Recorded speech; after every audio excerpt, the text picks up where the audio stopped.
Benvidas e benvidos, xa estamos alumnos outra vez, así que toca darvos os resultados da palabra da semana pasada, que era laretar. A palabra que máis veces nos enviastes foi o verbo xenérico, falar. Pero tamén nos enviastes unha variante que é falabaretar, que evidentemente ven de falabarato. A segunda máis popular, unha que probablemente nos viñera un pouco a cabeza a todos, esbardallar, e tamén unha variante, desbardallar. Latricar chegounos desde toda Galicia.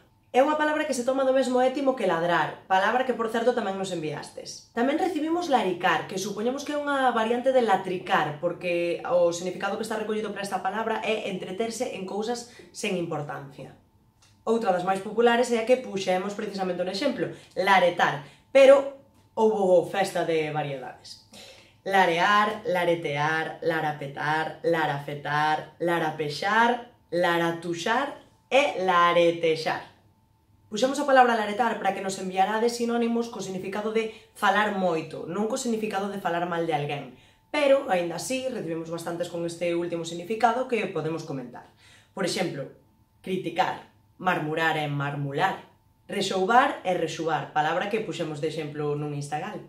E aquí recibimos unha moi interesante, que é xixar. Xixar é un verbo non documentado, pero para os lingüistas é evidente que é unha creación expresiva que ven do son onomatopeico de facer x, de mandar calar alguén ou mandar falar baixo. Imos cos castelanismos. Chismorrear. Aínda que chisme sí que está recollida e chismorrear viría dai, o verbo non está recollido pola Real Academia Galega. Cotillear. Cotorrear.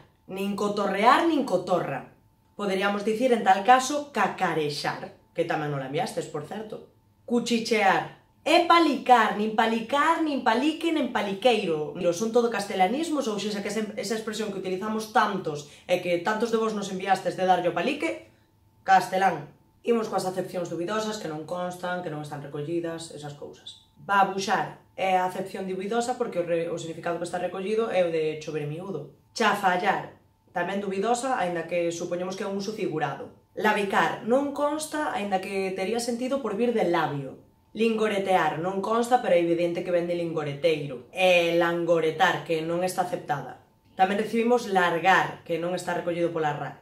E por último, trincar, é unha acepción dubidosa porque ademais para nós tería máis o significado de non falar, de trincar a lingua, ca de falar moito, precisamente. Recibimos tres palabras que se refiren máis ben a anunciar públicamente ou a expoñer un tema, aínda que seguramente as acabaríamos utilizando deste xeito, co de falar moito. Por exemplo, predicar, que por certo temos unha variante que é o padricar, pregoar e publicar. E imos comentar os outros moitos termos que nos enviastes. Airear, cantaruxar, leriar e lerear, vaduar, chapelear, parolar, ventilar, barallar, charlar, rosmar, ainda que ten un significado algo diferente, barullar, farfullar, trecolear, e aquí hai algo interesante porque deriva de trécola, que é que fala moito, aínda que propiamente é un aparello de madeira que facía moito ruído. Barullar, farfullar, aínda que o recomendado é farfallar, borear, o recomendado é bourear, e lerchar. Que lerchar, por certo, non está recollida como verbo, pero é bastante evidente que ven da palabra lercho, que todos coñecemos. E ademais chegounos con dúas variantes, que son lerchear e larchear.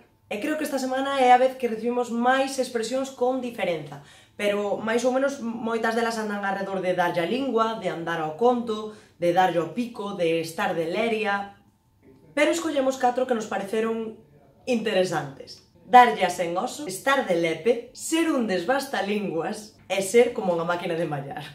E con isto rematamos, esperamos que vos gustaran moito os resultados do Instagram desta semana e lembrade que mañá haberá unha nova palabra, aínda que sexa o Día do Pai. E como sempre, darvos as grazas, moitas grazas por responder e por ver estas historias. Chao, ata a semana!